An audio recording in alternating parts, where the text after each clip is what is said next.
I was flying with a crop circle researcher. We were flying to the southwest of the field here, and I went over a fixed route that I do many times, so I know all the fields in the area.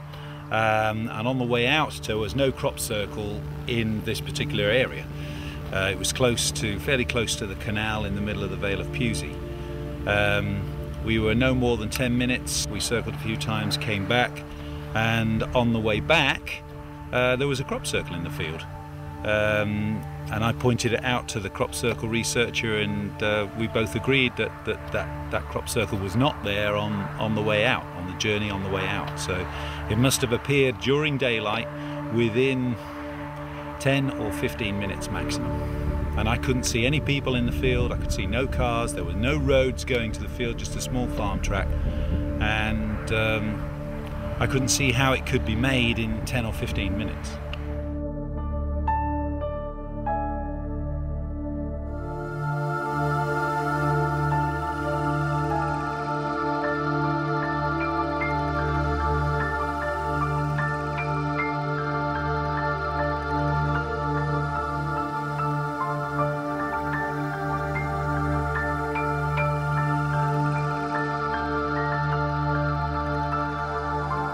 The impressions that I have of the crop circles, that there is no way they could be made by humans. There is no way.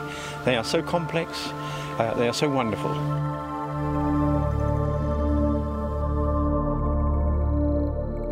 I think it brings people together from all over the world, and it's art in a wonderful way.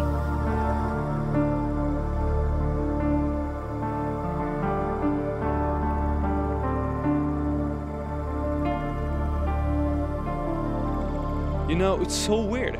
It seems to happen only within minutes, and it's impossible to understand how it's done.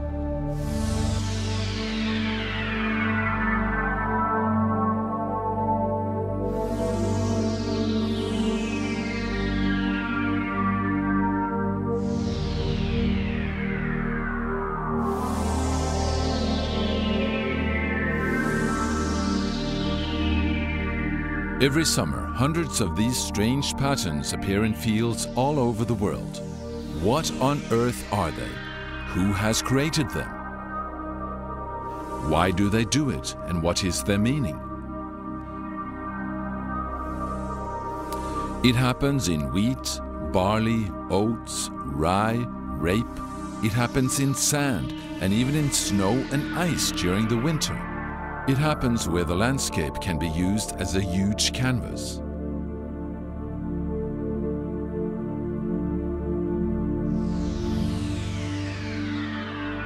Are some jokers out just trying to create a little attention?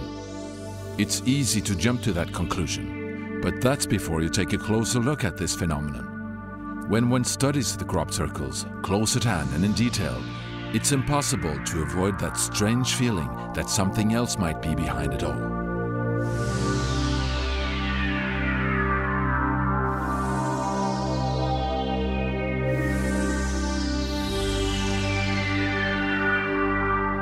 It's impressive to see how the crop has been laid flat. Firstly, the edges have been clean cut, no trampling or bending. It's as though the crop has been combed with a huge comb. From the air, it looks as if a giant stamp has been used in the field. The phenomenon often starts in early summer when the crop is green and continues right up to harvesting.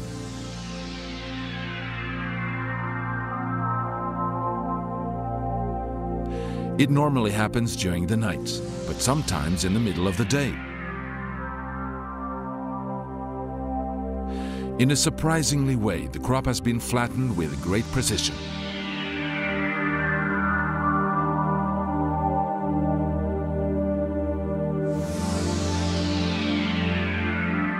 And no formation is alike or seems to be half finished.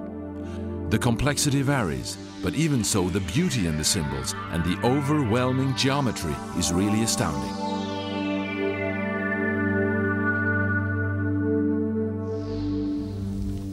The mystery and the wonder are just as great every time they are discovered.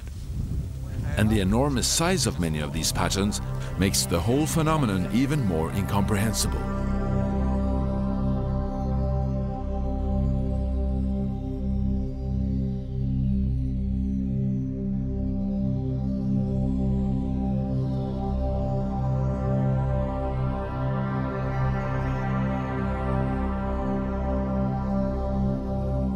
If you look at the Milk Hill Formation, you only had 4 hours of night, I should say, and it was raining. Now, when I went in it first thing in the morning, there was no sign of any mud on the stalks. They were dead flat, and it was very, very meticulous, and there's no way you could put that pattern down in 4 hours of darkness. And you've got to remember, this area of Britain, you're not in total darkness, you're in semi-darkness. Now, I know for a fact that night there were people on the hill, and to make something that big, you would have had to have made a certain amount of noise, and nobody heard anything or saw anything.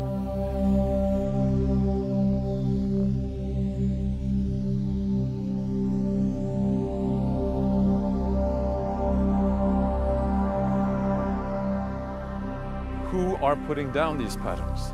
What is creating these formations? It still remains a mystery. The theories are many, which of course makes the whole phenomena even more interesting. And so far, the fields of southern England have been canvas for most of these crop formations. Southern England, which appears to reassemble a huge crop field in itself, is divided up by small villages crisscrossed with twisting canals and roads. So this is where crop circles have been registered in great numbers.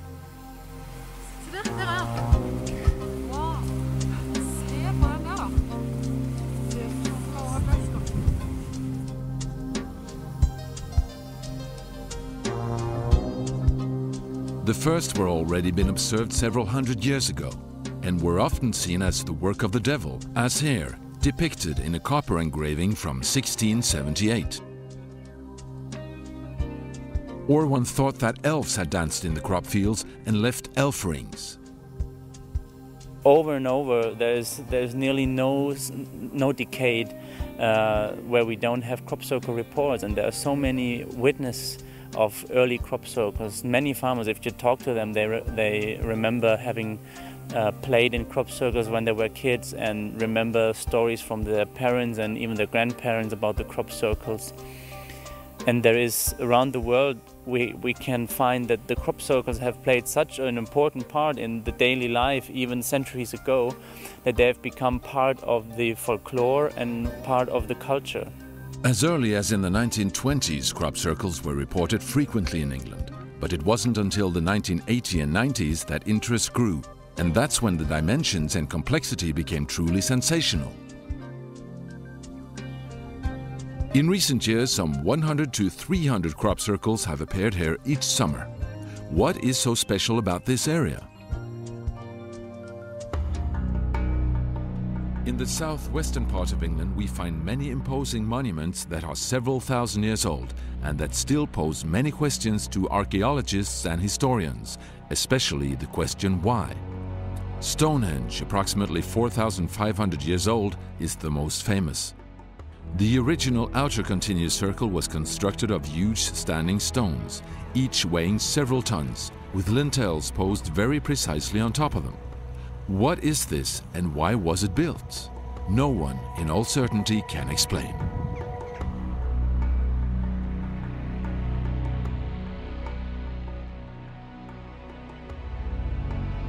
The majestic stone circle in Avebury is also one of the great mysteries of this area. It's actually the world's largest stone circle, and some of the stones here have the weight of over 100 tons, set up by people, primitive people, 5,000 years ago.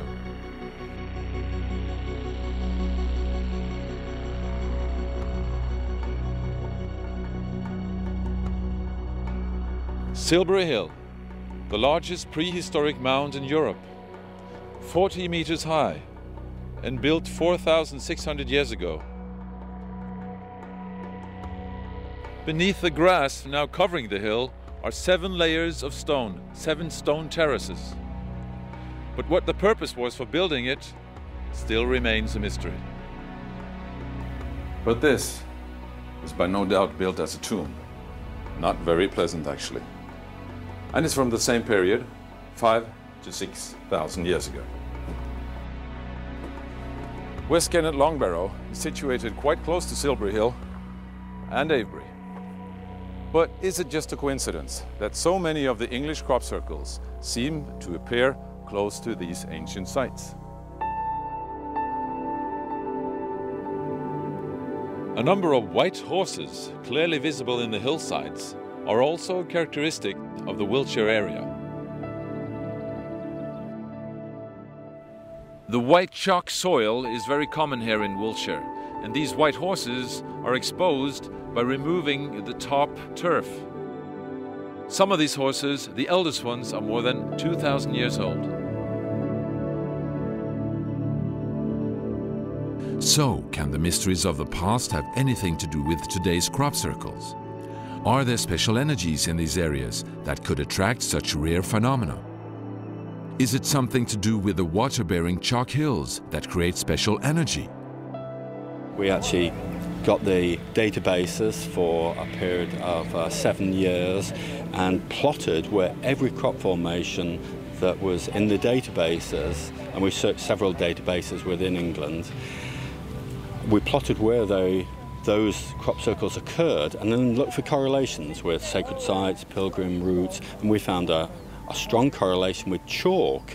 And first of all, we thought this was the correlation, but then we thought, well, there's a lot of places with chalk where crop circles don't occur. What's happening there? And as we looked into chalk more, we discovered that actually the chalk is the main aquifer base for southern England. We found that 98% of all crop circles in southern England are located above aquifers, underground water. And to put it in perspective, there's only aquifers under 40% of the landmass of Britain. So the 98% was really convincing statistic. But what we also discovered was that it's not just underground water, it has to be potentized underground water.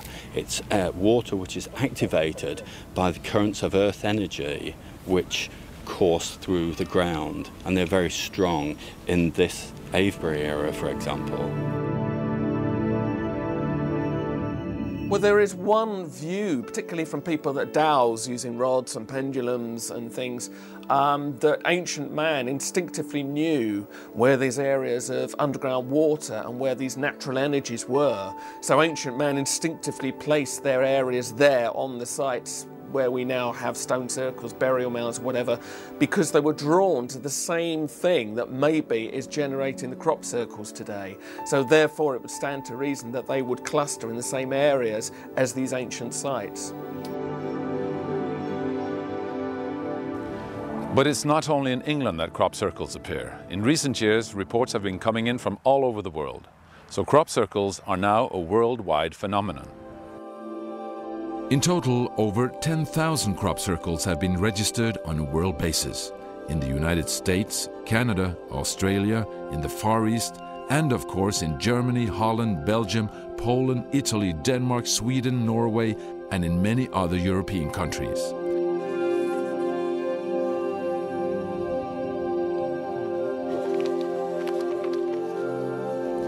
But again, how does this come about? When one looks at the beautiful patterns and the perfect geometry, it's difficult to believe that it's purely a coincidence, a natural occurrence, or just wind that has wreaked havoc on the crop.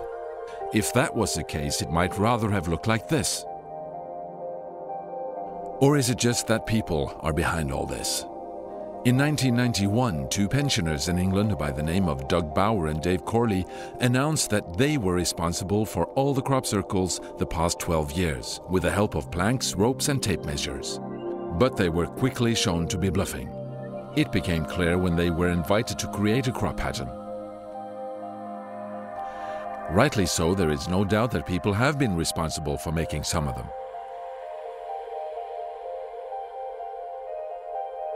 And even some of the more advanced ones too. An advertising company made this one. It took several days and was completed in daylight. doesn't seem to be any random, uniform mechanism to the actual things going down at all.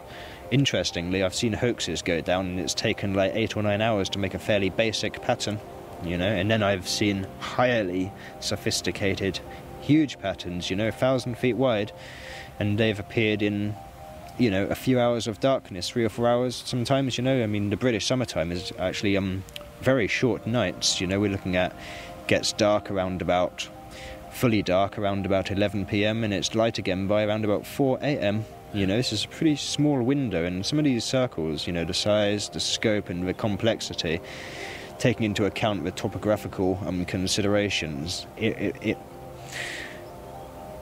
does beg the question, how on earth could that be done? Also, the fact that over 80 eyewitnesses have, over the past 20 years, seen crop circles created in just seconds leaves little doubt that a large number of crop circles remain an unsolved mystery. I, for instance, discovered a crop circle, literally a circle. I think the largest or the second largest circle ever made. It was in a formation that was called the Snail in, I think it was 92. And I happened to be going off to the dentist quite early in the morning and saw a shadow in the field, in Eastfield. And I thought I'll blow it, and I walked, and it had rained all night, and we were on clay soil. So by the time I got there, my feet were weighing, you know, pounds. I was covered in clay, and I can honestly say that that circle was pristine. There wasn't any dirt on it anywhere, and I just know that if people had trampled on it, even in bare feet, they would have left a lot of mud and a lot of marks. So I personally don't believe that they're all man-made by a long way. I have the feeling that it has to be done probably from some external force, and we just don't know the technology that they're using. It's something that we don't know exists, I think.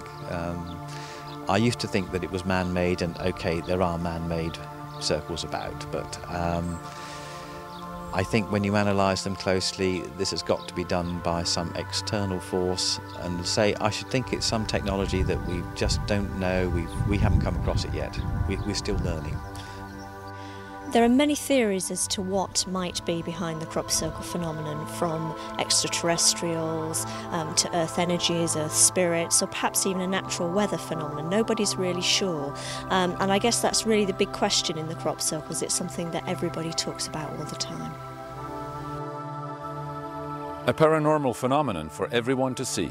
And every summer people are gathering from all over the world to study this. And if not for any other reason, the crop circles obviously have the ability to make people interact.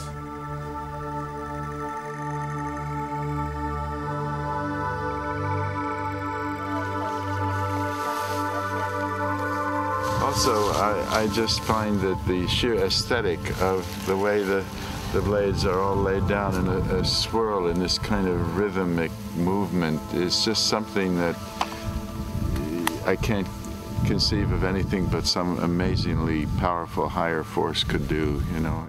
And when something this magnificent is such a wonderful gift to us, we have to feel good about ourselves. Wow, we've been given this gift, and we can enjoy it and be grateful for it.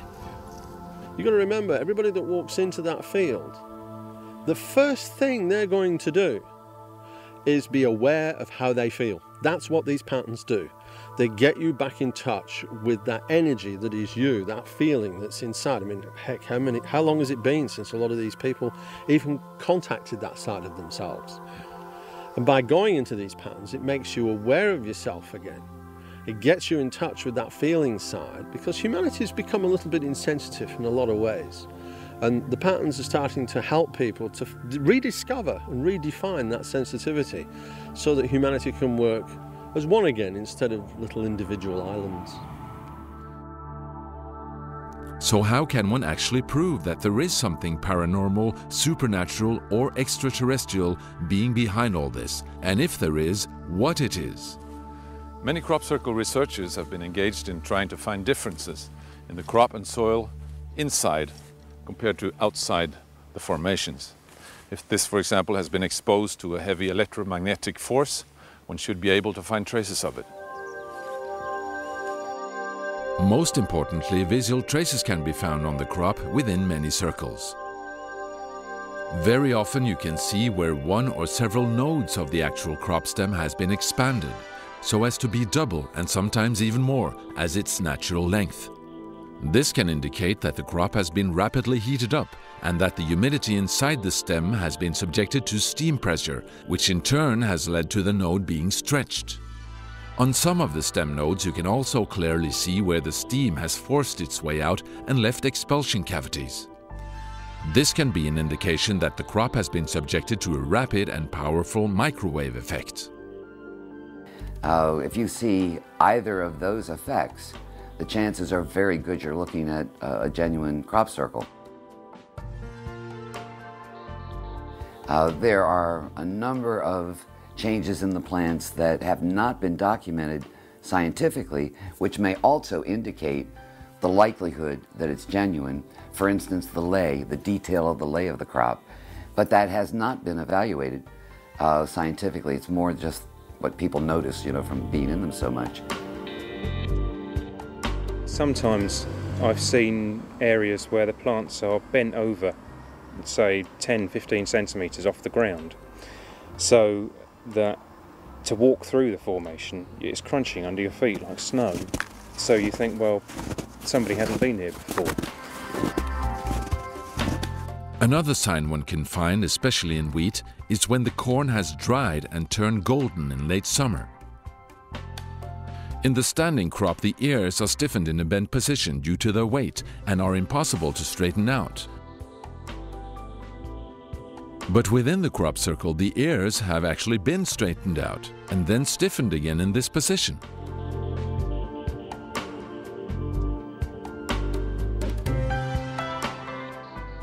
The research group BLT Research, which is running scientific publicized research on crop circles, is also engaged in a systematic trial of the soil and have often found strange metal particles in the upper layers of the soil within the crop circles. A specialist from America is analyzing these tests.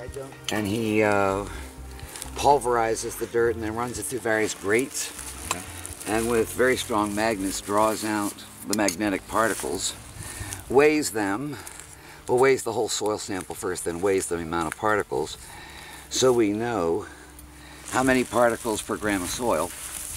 Then, once we've done that, extracted them, we send them off to the West Coast to a mineralogist who does SEMEDS. And the idea then is to determine what they're made of. The soil work indicates the presence of a magnetic iron, tiny little spherules of magnetic iron. And it's not only their presence which is of interest, it's the manner in which they're distributed. Frequently around the periphery of these circles, sometimes distributed linearly, indicating a delivery system that's fairly sophisticated. This research group has also found interesting effects tied to the growth of the crop within the circles. Some of the results clearly show that when those energies, when this crop circle making system impacts the plants, if they're not mature, if the seed is not formed, what happens is that those seeds are dehydrated, they don't mature properly, and they don't produce new seeds, new plants. If that were to happen all over the world, simultaneously we'd lose our food stock. Obviously that's important. In addition, the germination work shows that when these energies impact the plants, later on, when the seed is fully developed, then you get this very energized effect. Levengood and Burke were able to demonstrate that that was due to these very precise electrical pulses. And out of that grew their discovery of how to replicate that effect. The crop circles have consequently shown the way for a new method of increasing the growth rate in crop, independent of environmentally dangerous chemicals, just by giving the crop seeds a short controlled dose of electrical pulses before sowing. The method is being tried out now in the USA and is, to say at least, extremely interesting. So that an electromagnetic field of some sort or another is part of the crop circle phenomenon seems to be quite possible. Remains of the electromagnetic field can quite often be registered by using different types of equipment on site.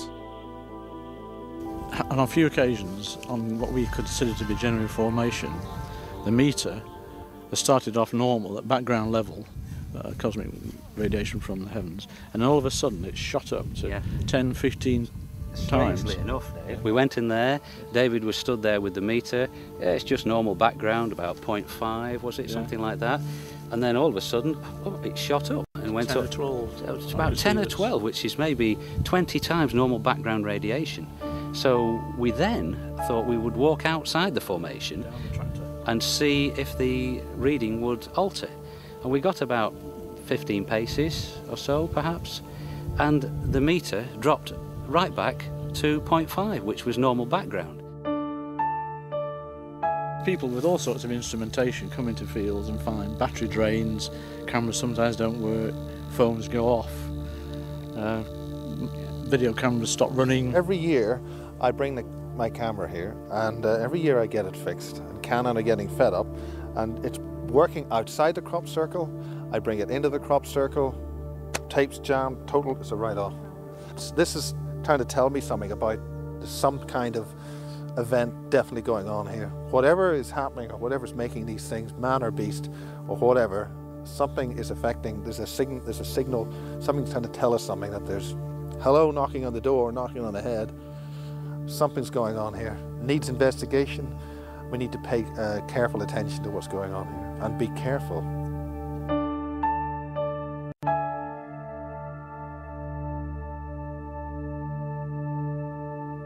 Several other methods are also used to examine the effects of this phenomenon. It suddenly dawned on me that maybe if I buried water, little bottles of water, as soon as possible after a formation had appeared, if I buried them about 2 inches deep, they were only little 25 ml bottles of water. Research by burying small bottles of water for a period of 10 days gave very interesting results. Frequency analyzers showed that the water samples had altered their frequency pattern differently from the control samples outside the circles. Furthermore, the bacteria content was much higher within the formation. A third analysis method showed that the water had increased its ability in so-called molecular memory. So here we are with 3 different techniques, all showing that something anomalous was happening to the water buried inside.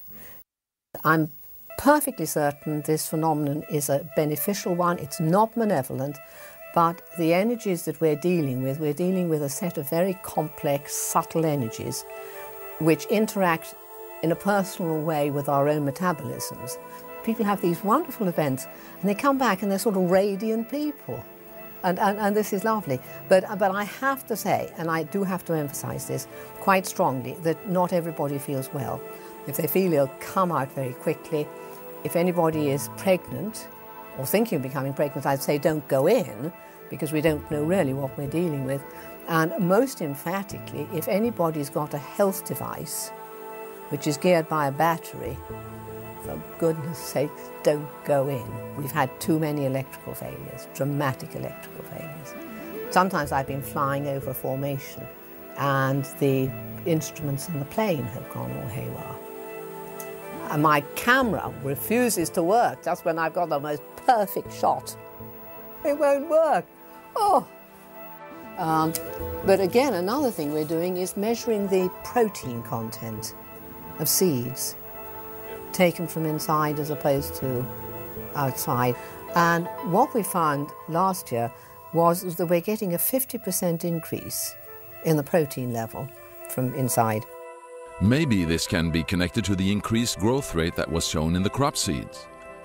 But it also seems that human hormones can be influenced within the crop circles too. Well, certain people, the thyroid was most affected of all. One woman had a 40% decrease in her thyroid level. And yet, here we were in a time scale of between 2 and 2.5 hours, and a 40% drop. So what the hell was going on?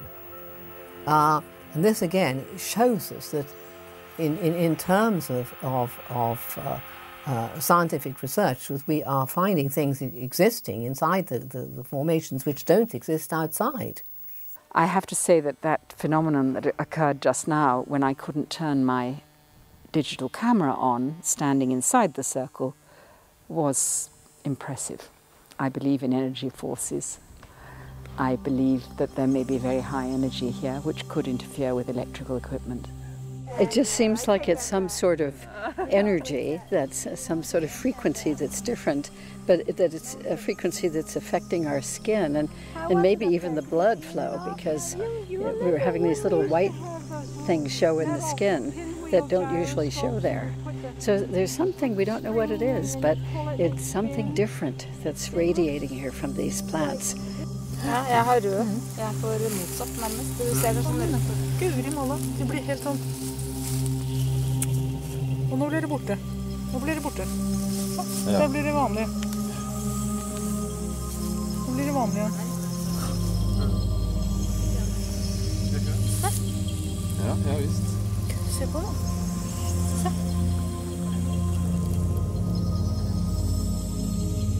Ser syk ut, vet du. Ja, du har virkelig nesten var sånn kuskre. Ja.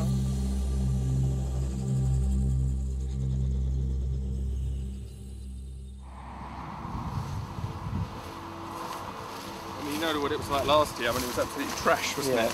They had all the different pros. A new crop circle has been discovered, and the excitement, as usual, is high. Is it genuine, and what are the patterns like? What about the geometry? And not at least, what sort of traces will we find here?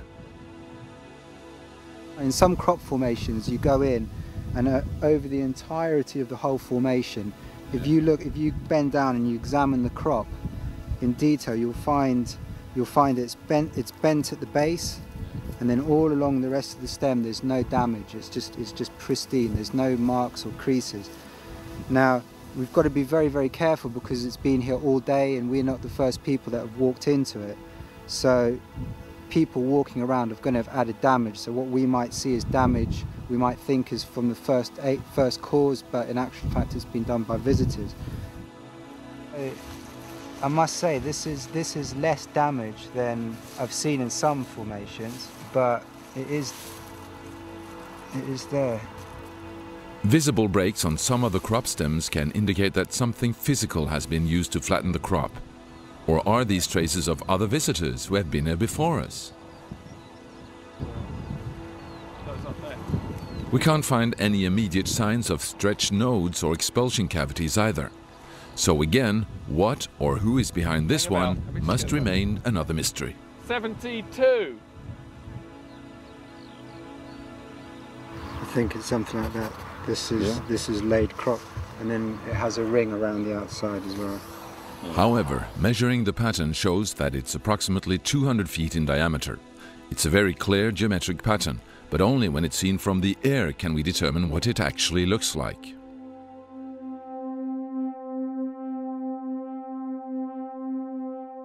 The geometry of the crop circles has remained an integral part of the studies for a long time.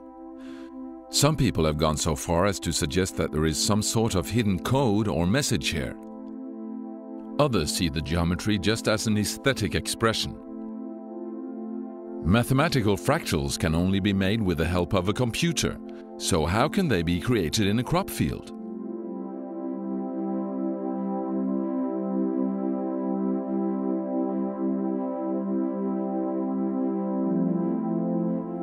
This appeared in the middle of the day and in under half an hour without anyone in sight. Pilots who crossed the area with tourists confirmed this. Where do all these original designs come from that no one lays claim to? Are they crossovers from another dimension? Do the symbols represent a kind of communication initiative? Is this part of our evolving knowledge of reality? The crop circles are coming down as shape, as form, as design.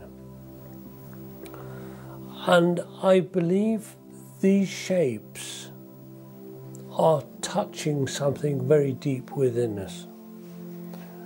And these shapes are the language that conversation has been opened in you know.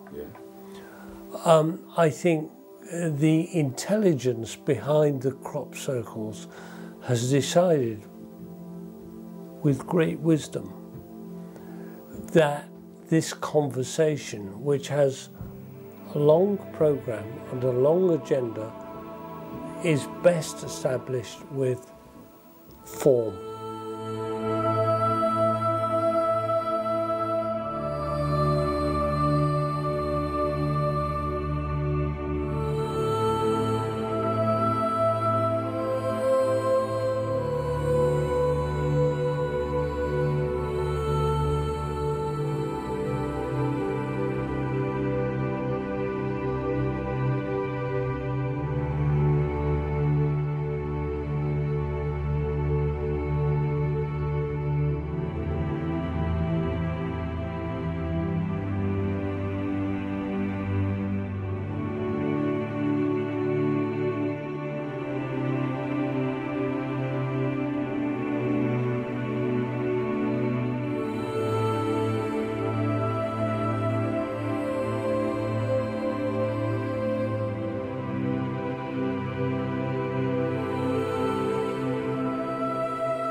Symbols are about understanding what kind of world we live in, and it explains, it transmits the understanding of how the universe works and the kind of laws we're under.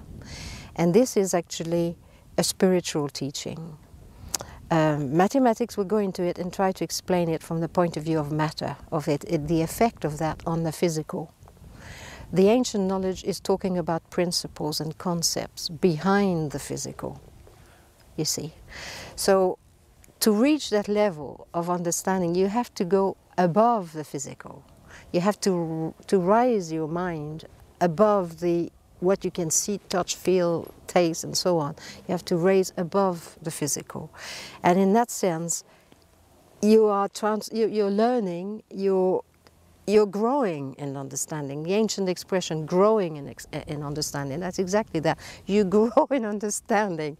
Whereas if you bring everything down to, oh, it's not laid properly, oh, it's not quite straight, you bring everything down and you don't look at the symbol, you just look at the physical aspect. You bring it down to your own level of what should be right and what should fit your idea, you know. But this is a chance now. We have to really begin to see the big picture. It's striking that the basic geometrical forms such as circles, squares, triangles, pentagrams, etc. seem to create the basis for the construction in most of the patterns in crop circles.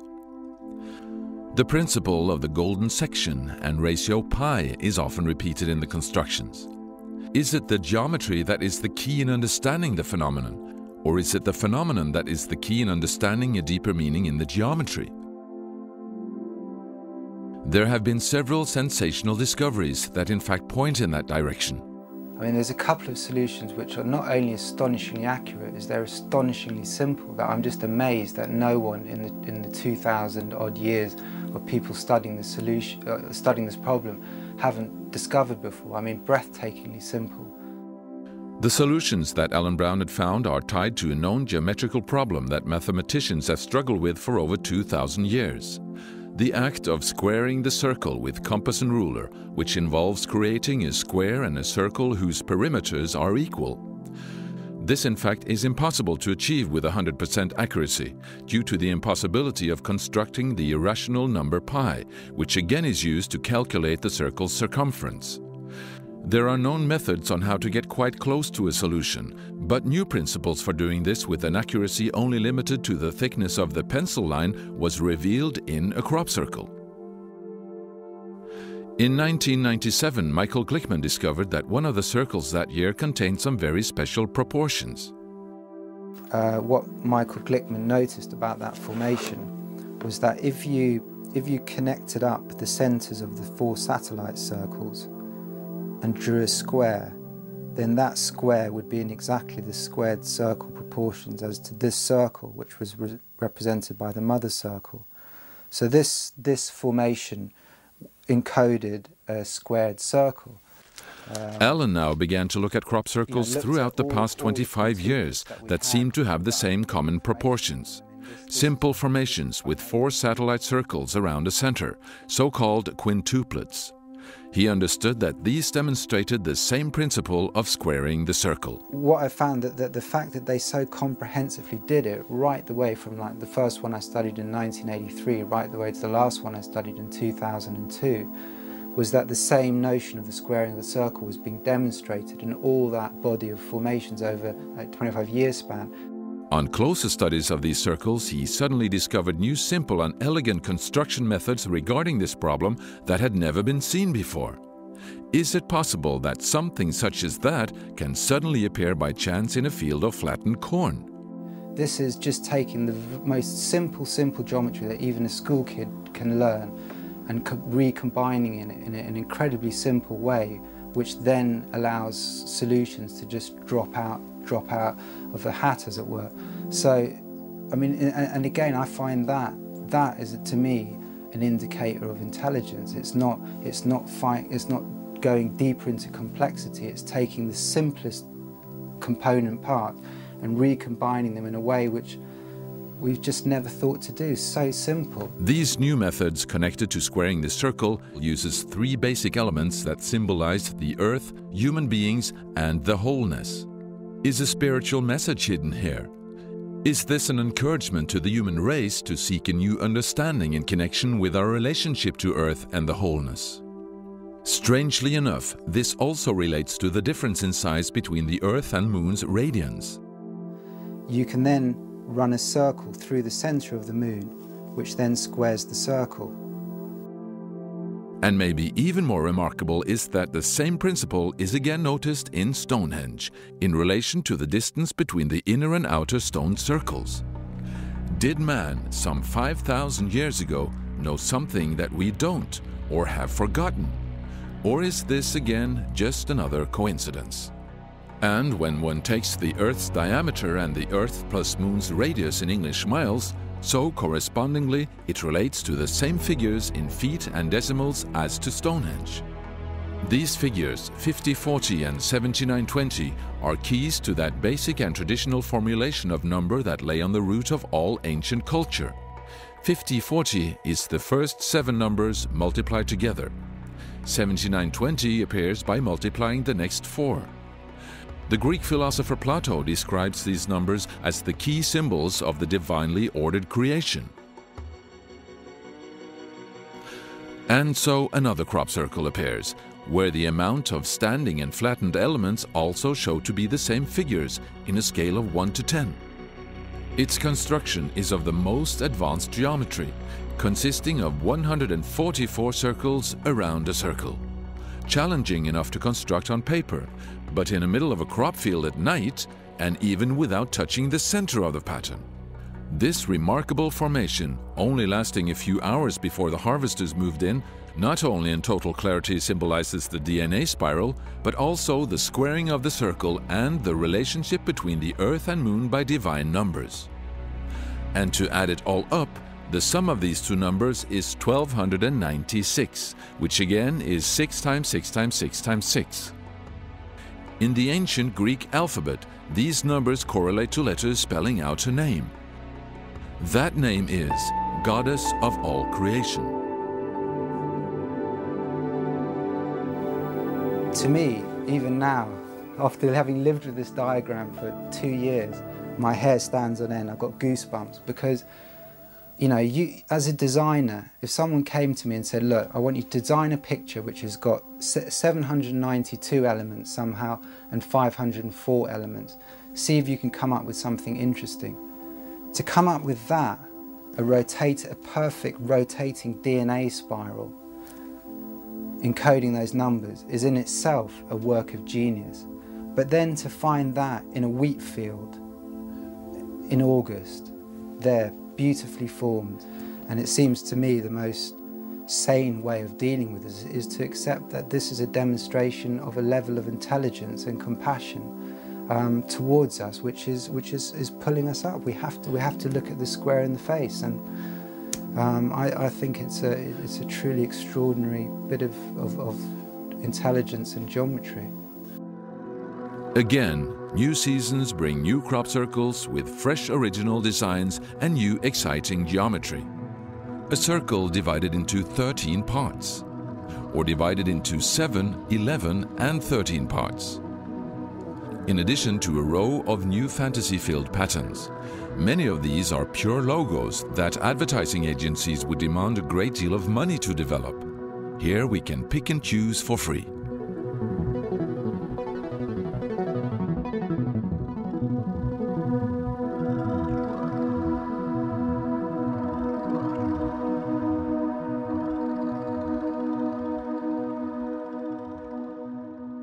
How it was made is not that important. I think, you know, these symbols are messages or means of communication to the human race from some other living creatures. The theory of this not being man-made is backed up by the fact that more and more people have been seeing strange lights and glowing objects in connection with the crop circles. Inhabitants in Wiltshire have, through ages, reported strange light phenomena. Maybe is it not so strange that one of the hills in the area was named Golden Ball Hill. During the last few years, these balls have also been filmed on several occasions.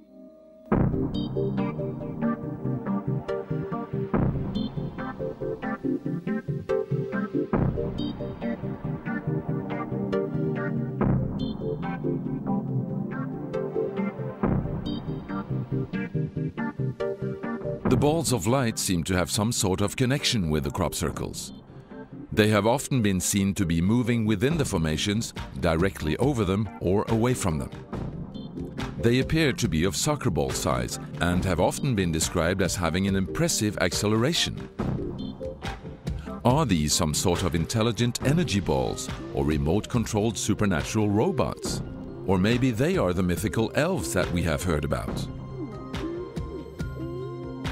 Those balls of light you cannot hoax. There's no way you can do that. They fly around during daytime. They're not high up in the sky, but they're over fields with hills in the background. They're filmed on many occasions by many different people. Have you seen any of these yourself?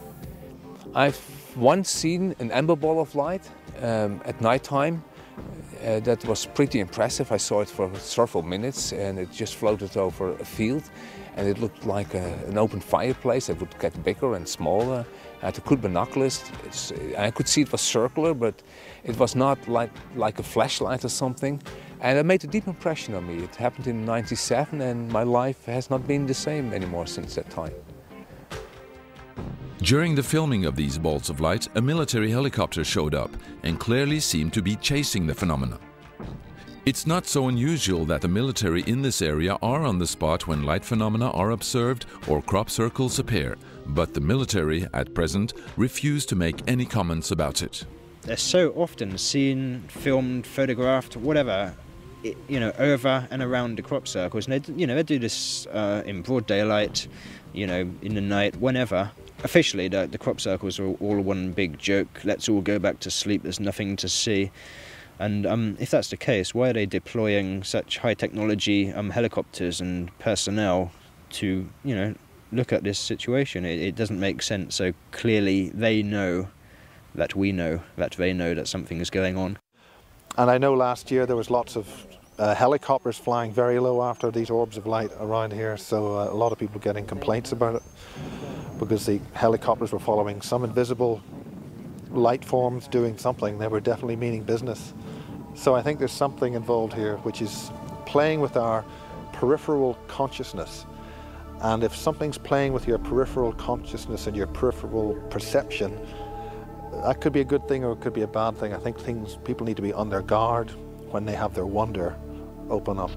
When you're wondering about things, you might let something else in. I think we need to be careful about what's going on here. I think it's wonderful and it's great, but I think we need to be just on our guard with what's happening, with our consciousness here. Several instances have been recorded whereby people have had close contact with these balls of light. I arrived to spend the night in the circle about 10 o'clock p.m. in the night. My partner and a friend of ours sitting on the hill behind us at Milk Hill. Around about midnight, it was very clear. The sky was absolutely very clear, quite crisp.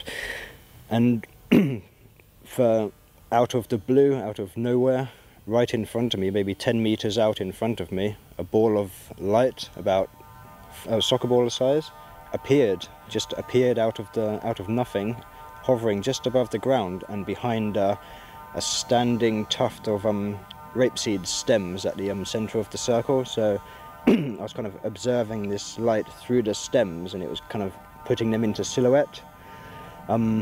It hovered exactly in the same position for at least 30 or 40 seconds, long enough for me to get up, move my position and look around the actual standing tuft and just to actually see this ball of light. There's no doubt at all it was certainly there, and it appeared from nowhere, and it stayed there for a maximum of about 1 minute, maybe 1.5 minutes. And after this amount of time it faded and kind of just faded to nothing over the course of a few seconds. Extremely strange and very close, but I did not perceive any interaction. It was like an observer's experience only. I was left sitting there rather bemused with my camera right on my lap, which I didn't use for some reason.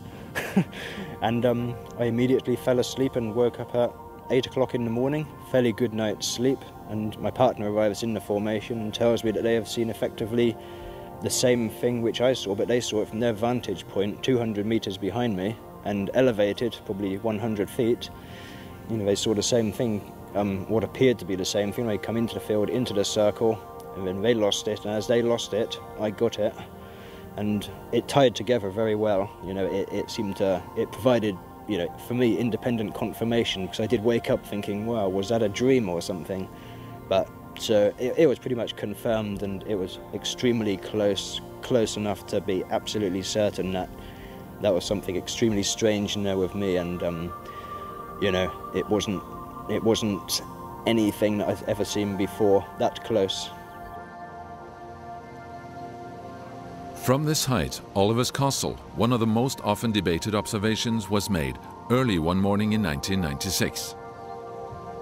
A young man spending the night here with his video camera was in the early dawn suddenly aware of something strange unfolding down in the field.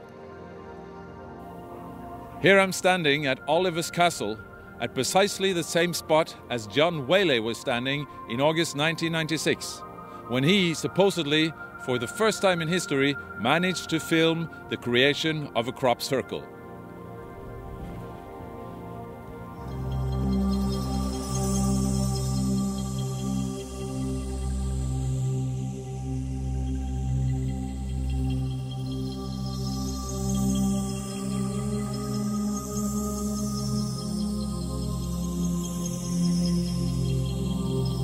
That the crop circle was not here the previous day but had appeared the following morning was a fact.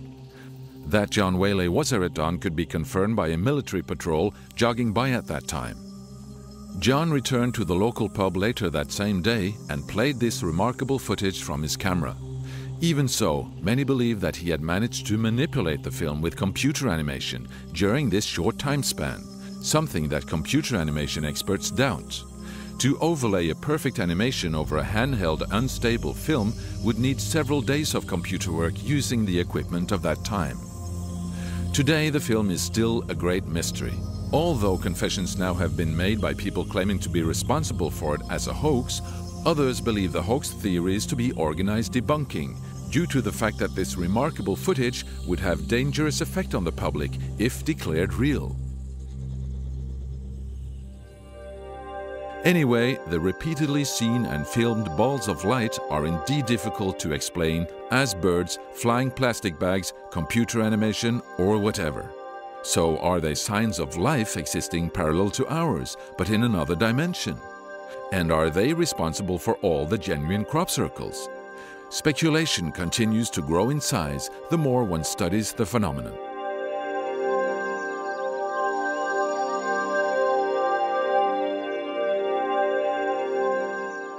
I personally am convinced that the vast majority of crop formations are not made by people. They're made by some unexplained agency, whether it be extraterrestrial or interdimensional or from the earth or whatever. With regard to the lights, there have been so many instances where lights have been seen either before crop formations appear or over crop formations. That again, I think there's a connection between the lights and the crop circles, certainly. Again, I'm in a fresh and newly appeared crop circle, and I must admit the feeling is quite stunning. It's easy to see why people are attracted by this, but what I don't understand is why the media don't seem to be attracted at all. They don't like questions which can't easily be answered. So the media have only really liked this when we get to the question of hoaxing and of people making it, Doug and Dave and all that, yeah. Which is a nice, neat thing. You know, it wraps it up in a parcel, we can put it away, that's solved and finished. Now let's get back to the football, you know. Yeah. And so really the media don't want to do this one. Even people like the BBC don't want to do this one because it's a big question and it concerns the future of civilization. We believe that the formations are tangible evidence, aren't they, that that we're not alone. And our government and other governments has for years been trying to tell us that we are alone. And ridiculing all the people who've seen craft and had experiences. And I think they're frightened to death of the fact that here we have fantastic evidence, and they're doing their best to tell us that they're all hoaxes. Even the newspapers in this country seem to be in on it. You know, it amazes me that reporters, journalists, have under their noses, you know, one of the most fantastic stories ever, and yet they completely dismiss it out of hand. It's as if they're frightened to get involved with it somehow. Would you like to be the news editor who published a headline, "Everything we believe in is now destroyed"? I don't think so. So the newspapers, the media are very good at, and the little joke at the end, "Oh, little green men from Mars." Yeah.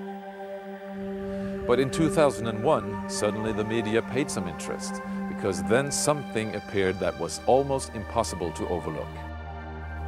Right behind me is Britain's largest radio telescope, the Chilbolton Observatory. And here it was that the greatest sensation in the crop circle history was to appear in the fields right in front of the telescope. On the morning of 14th of August 2001, a formation was discovered which was different from any other previously seen. From the ground, it looked like a tangled mess, wisps of crop spread around in no system. However, in the evening, with growing shadows, a picture appeared, unmistakably that of a face. That picture represented a whole new technique, a screen technique, the same that's used for printing a picture on paper. 3 days later, the face was joined by something that looked like a data strip. Rows of counters made out of standing and flattened crop. But soon, an astonishing similarity is discovered.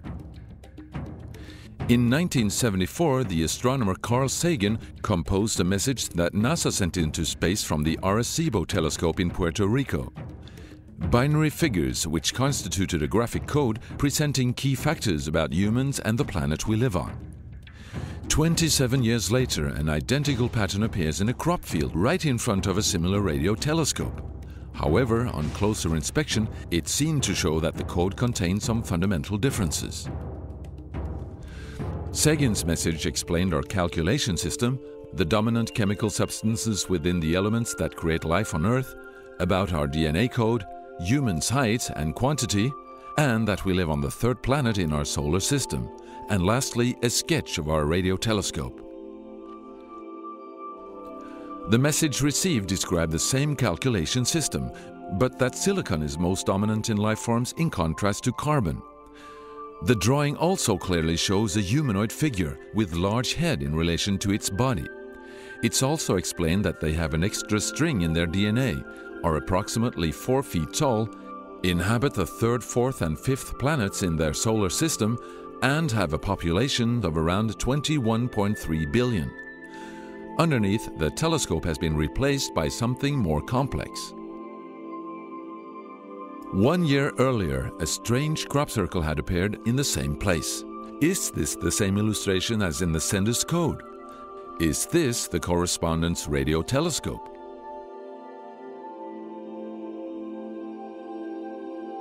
If this is not an extremely clever and well-calculated joke conducted by humans, is it a serious response from an alien civilization?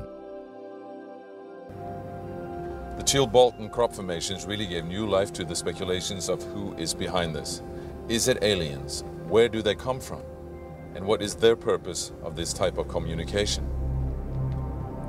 The following year, very nearly on the same day, a new picture appears that gives new force to the alien theory, this time in Crabwood, near the town of Winchester in Hampshire. Once again we see a face, but this time there is an unmistakable resemblance to something extraterrestrial. The picture also contains a print, somewhat similar to that of a CD, with something that appears to be a coded message. This formation also has a new type of design, this time with horizontal line patterns of variable thickness, similar to that of a TV picture. The message on the disc is similar to a spiral band built up of many boxes. But data expert Paul Weige manages to decipher the message. And I had to enlarge the disc quite substantially on the computer and run some image analysis over it to make it clear so that I could see what was a standing tuft and what was flattened. And while I was doing this, I noticed that every so often there was almost a mistake in the diagram. It was like there was a tuft, where the little square tuft, it had done sort of half size. I thought, well, that's a bit odd, and it seemed fairly regular. I was going round, and I sort of counted up, and it was sort of literally every sort of 8 bytes or whatever, and I thought, oh, 8 bytes, and you know, from computer side, is obviously some sort of binary code. So then I did the straightforward thing. I just converted it into ASCII, which is the standard sort of computer language that you encode the alphabet in. And of course I then started to get words forming out, and I thought, I'm getting somewhere here. So I then did the whole thing for the whole lot, and got this message. The message is in English and reads as follows: Beware the bearers of false gifts and their broken promises. Much pain, but still time. There is good out there. We oppose deception. Conduit closing. Many have been surprised by this message. Are there aliens with such faces that we should be aware of? Or is this a picture of the sender?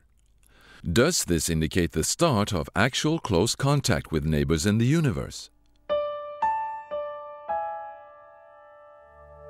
My own, and this is only a hypothesis, belief about this, is that there's an effort of the extraterrestrials are gradually trying to communicate with us, a very slow process, giving us a lot of time to digest the fact that we may not be alone here.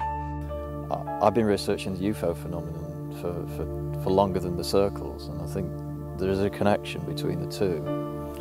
And whatever agency is involved is obviously, I think although it's a bit of a cliche now, but it's kind of building up to some kind of contact within a short space of time. I think that these signs, or there are signs, or some of them warning signs, if you look over the history of the phenomenon. And they work on different levels. They work on a subliminal level, on a level of consciousness, influencing people's consciousness. So I think in a way they're kind of preparing us for some kind of, possibly some kind of contact, maybe a more open contact within the next few years, possibly. I think this is the biggest gift we have ever had on the planet. I think it's the most important moment we've ever had on the planet. I think it brings us nothing but good. I think we should all sit calmly and accept the future, because we're in the middle of a dimensional shift right now. And I think our cousins out there, our sisters, realize that the planet Earth is famously like this in the universe, and we are going to be dragged kicking and screaming into the future, and it won't be easy. And I think they are very gently offering us help. I don't know what it is, but I know it isn't planks and boards. And I may be the only person in the world that can say that, coming from both the science and the fact that I watched one happen. There were no planks and boards. You can throw that idea out. There are people who make them, yes. There are people who go in the fields and amuse themselves. They didn't make the one that I saw happen, and they haven't made these others that we've been testing. Nancy Talbot is not just one of the most well-known crop circle researchers in the world. She's also one of the few that claims to have seen the phenomenon in action at close hand. In 2001, she visited Robert van der Broeke in Holland, a young man who had also said that he had observed the creation of many crop circles. As she was on her way to bed on the second floor of Robert's house, something suddenly happened. Seconds, minutes later, this tube of light, this brilliant, about 1.5 feet, maybe 2 foot diameter tube of light came crashing down right in front of those windows. Scared the dickens out of me. I mean, it lit up the field outside like daylight, but there wasn't really time to do anything. It only lasted for a second or so. No noise, no smell, no electromagnetic response in the skin, just this brilliant light and enormous force. It stopped, it disappeared. Did that really happen, you know? Before you had time to think about it, another one, same place. Well, whomp, this thing comes down. Exactly the same. The outside lit up like daytime, the inside lights up. And now I'm thinking, God, I hope Robert's seeing the same thing, because you don't want to see this sort of thing all by yourself. Before I could get on a bed, by then I'm starting to get on a bed, and had begun, to yell for him. A third tube came crashing down. Well, by this time he's halfway up the stairs yelling for me, because he's been watching exactly the same thing from downstairs. Now, from my vantage point, the windows, although very high, cut this tube of light off, at a certain point. He was right next to the windows downstairs and could see considerably farther up in the sky. Neither of us saw anything in the sky from which these tubes of light could possibly have come. There was nothing up there. We went to the windows in the bedroom, looked up, saw nothing, went running downstairs we're getting ready to go out. And I was a little scared. I'm not brave. I thought, if another one of those things comes, I don't want to be underneath it. But Robert, he got brave and he stepped down and nothing happened to him. So I grabbed a flashlight and we went right to the fence, which is about 85, 90 feet behind the house. And there in that field, right on the other side of that fence. And I think I saw steam. I'm not positive. I couldn't really tell because I was holding a flashlight. But I think I saw steam rising. And there was a brand new crop circle. And it wasn't just a circle. It was an ellipse, as a matter of fact, a very distinct ellipse with a long pathway going off on the northern end and a crossbar, like a capital letter T. And Robert and I it wasn't there earlier. We'd been right there earlier in the evening, and there it was. Nancy and Robert's experience can only be confirmed by themselves, even though it was clear that there was a pattern in the field of sweet peas the day after. Were they really witnesses to the phenomenon that creates all the genuine crop circles? Or was it just one of many variations of the phenomenon? Are there many different players of both normal and paranormal origin in the fields? Now, you've got to remember also that there are so-called man-made designs out there, but at the same point in time, I've come across them where I've gone in a few hours after they've arrived, and I found additions. And I've looked at it, and then I've spoken to some of them afterwards. They claim that they did it, and I said, okay, well, you did that, fine, let's see the evidence. And they produce all sorts of evidence, and then I'll say, okay, now what about this bit? They say, oh, we didn't do that bit.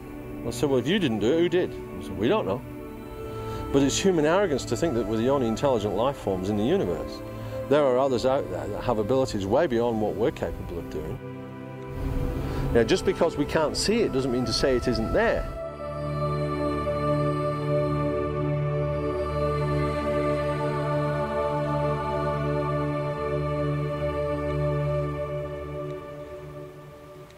If you sit out here in this field, you know, especially for a night maybe, spend a whole night in this circle, in this geometric pattern, which at this time is a complete mystery, you can sit here and you can ask your own fundamental questions, and there's no need for TV or culture, religion. You know, it's like a personal little church for a night, and you know, it's actually very healthy, and it certainly should be looked at very seriously before being ridiculed. Usually the ridicule is stemming from fear rather than fact. Personally, I think the message of the crop circles is really important, and I think they are one of the most important things happening on the planet at the moment. I think they speak of Earth changes. I think they speak about changes about human evolution. I think we're being stimulated and pulled forward to consider all kinds of possibilities for the fact that the reality which we perceive at the moment is not in fact the entire reality at all. It is entirely our free choice to give attention to these things. If they wanted to interfere, they would knock out our computers and our electronics and things like that to really give us a shock, you know. But they're not. They're doing it in the middle of fields, and it is entirely our choice to give these things attention. And even when that's the case, they're not giving any really clear answers. They're saying, form your own conclusions. What are your ideas on this? How do you respond to this? And so they're not interfering. They're more like very enlightened grown-ups working with kids. And, you know, and when you're teaching a child, it's best not to say, don't do this and do that. You know, that doesn't really educate a child. It's much better to give a child educational opportunities where they can become aware of the situation and make their own choices, you know, and you've got to set up that experience in a way where the child will figure it out well for themselves, and that is a real education. Each year you get people saying they're all man-made, they must be a hoax, but equally there's people who refuse to accept that and say, no, this is something which must be investigated more, it's very important. And so what we've found with the crop circles is it has created a whole forum for debate over the nature of reality. There's been nothing like it in modern history, and this whole adventure about arguing between the skeptics and the believers has created this magical space in the middle where we can discuss anything about what the universe is, and all because of these strange patterns appearing in the fields. But we don't actually know where they come from. One of the finest, most beautiful and original art forms of modern times, still totally mysterious. Is this a process of advanced communication? Or a course of re-education, beginning with the symbols of sacred knowledge and wisdom? Is the truth to be found up there? Or maybe down there? Or inside us? Or maybe besides us in another dimension? Anyway, it's going to be very interesting to see where this is going to take us.